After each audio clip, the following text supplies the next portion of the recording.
సంధ్య theatre ఘటనలో అసలు సంగతి వెల్లడైపోయింది. అసలు అల్లు అర్జున్ పాత్ర లేదని పరోక్షంగా తేలింది. భద్రత కల్పనలో వైఫల్యానికి బన్నీని బాధ్యుడిని చేసే యత్నం చెల్లుబాటు కాలేదు. ఆయనకు తొలుత హైకోర్టులో, ఆ తర్వాత నాంపల్లి కోర్టులో బెయిల్ మంజూరు కావడం దానికి సాక్ష్యం.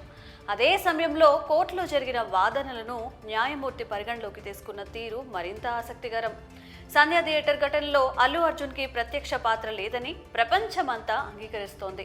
కానీ ఆయన మీద కేసు బనాయించి వ్యక్తిగతంగా దాడి చేసిన వైనం మీద ఆరంభం నుంచి అల్లు అర్జున్ నిబద్ధతతో నిలబడ్డారు. బాధిత కుటుంబానికి భరోసా కలిగిస్తూనే చట్ట పరిధిలో పోరాడేందుకు సిద్ధమయ్యారు. అయినా కొందరు ఆయన మీద అపవాదులు మోపేందుకు యత్నించారు. కానీ తీరా ఇప్పుడు అందరూ అల్లు అర్జున్ వాదనను అంగీకరిస్తున్నారు. ఆయన మీద నిందలు వేయడం తగదంటూ గొంతు విప్పుతున్నారు. అదే సమయంలో నాంపల్లి కోర్టు కూడా అల్లు అర్జున్ న్యాయవాదుల వాదనను అంగీకరించింది. సంధ్య థియేటర్ దగ్గర తొక్కిసలాట జరిగిన సమయంలో అల్లు అర్జున్ ఘటనా స్థలంలో లేరు. కనీసం దానికి సమీపంలో కూడా లేరు. ఫస్ట్ ఫ్లోర్లో సినిమా చూస్తున్నట్లుగా ఆధారాలు సమర్పించారు. అలాంటి సమయంలో ఆయన పరోక్షంలో జరిగిన ఘటనను ఆయనకు ఆపాదించడం మీద అభ్యంతరాలు వ్యక్తం చేశారు. అవసరం లేని చట్టాలను మోపారంటూ న్యాయస్థానం ముందు ప్రస్తావించారు. వాటిని కోర్టు పరిగణలోకి తీసుకుంది.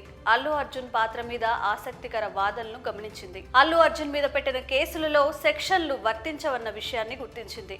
సంబంధం లేని కేసులో ఇరికించినట్టుగా భావించి చివరకు బెయిల్ మంజూరు చేసింది. ఇక అల్లు అర్జున్ మీద కేసుకు సంబంధించిన ఎన్హెచ్ఆర్సీ కూడా పోలీసుల వైఫల్యం మీద నోటీసులు జారీ చేసిన తరుణంలో నాంపల్లి కోర్టులో కేసు కూడా ఎక్కువ కాలం నిలబడే అవకాశం లేదని బన్నీ లాయర్లు తెలియజేస్తున్నారు.